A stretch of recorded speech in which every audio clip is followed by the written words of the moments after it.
ဂျပန်မှာအလုပ်လုပ်မဲ့စာတင်မဲ့သွားမယ်လာမယ်ဆိုပြီးတော့စဉ်းစားထားတာမျိုးရှိပါသလားအားလုံးပဲမင်္ဂလာပါကျွန်တော်နာမည်ကညလက်ထက်ဖြစ်ပါတယ်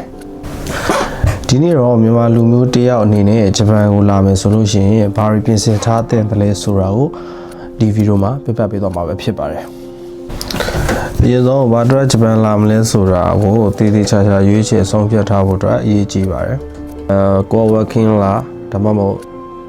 student visa အနေနဲ့လာမှာလားဒါမှမဟုတ်ရင် technical intern training visa အနေနဲ့လာမှာလားပေါ့နော်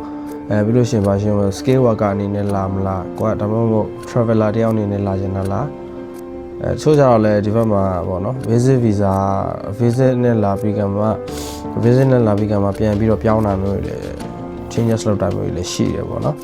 အဲ့တော့ကိုကတယောက်နဲ့တယောက်မတူတဲ့အတွက်ကြောင့်မလို့နော်ပြင်ဆင်ပုံတွေရတယ်မတူတဲ့အတွက်ကြောင့်မလို့တည်တည်ချာချာလေးစဉ်းစားစေချင်ပါတယ်ပေါ့အရင်ဆုံးအနေနဲ့ကတော့ passport ဖြစ်ပါတယ်passport အနေနဲ့ကတော့မိတ်ဆွေ passport ကအနည်းဆုံး6လထက်မှကျန်ရှိမှာပဲစိတ်ချမှန်နေထားမှာရှိပါတယ်ကျွန်တော်ကအနည်းဆုံး N5 N4 လောက်မှပြီးမထားဘူးဆိုရင်တော့အခက်အခဲနည်းနည်းရှိရပါတယ်ခုနောက်ပိုင်းအလုပ်တော်တော်အများစုကတော့ N3 N2 တွေကိုနည်းနည်းဦးစားပေးတဲ့အထက်မှာပါပါတယ်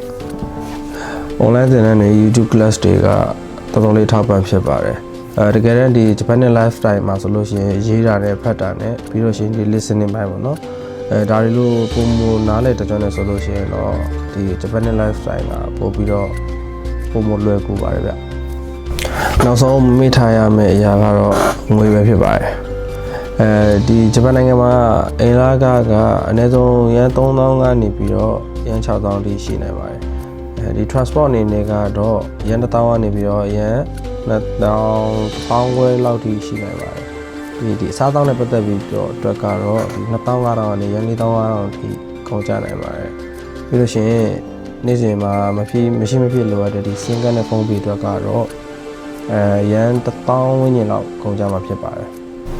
တချို့ပေါ့နော်ငွေကြေးတန်းနိုင်သူတွေအနေနဲ့ပေါ့နော်ပထမဆုံးလာရောက်တဲ့အချိန်မှာတော့ဒါရန်1020 1030ဝန်းကျင်လောက်တော့ယူလာကြတာမျိုးရှိပါတယ်ဘာဖြစ်လို့လဲဆိုတော့ဒီအလုံးကိုအတွက်တင်းတော်တဲ့အလုံးမတွေ့မချင်းသုံးစရာတွေကနည်းနည်းများလို့ဖြစ်ပါတယ်နောက်ဆုံးအနေနဲ့မှာကျင်တာက Japanese lifestyle ကကြီးကျယ်ပါတယ်ဘယ်လိုပြောရမလဲဆိုတော့အလုပ်ချိန်တီးကြပေးရမယ်အဓိကအရေးကြီးတာပေါ့နော်တခါတလေကိုက long liners တွေရှိမယ် stress တွေရှိမယ်ကို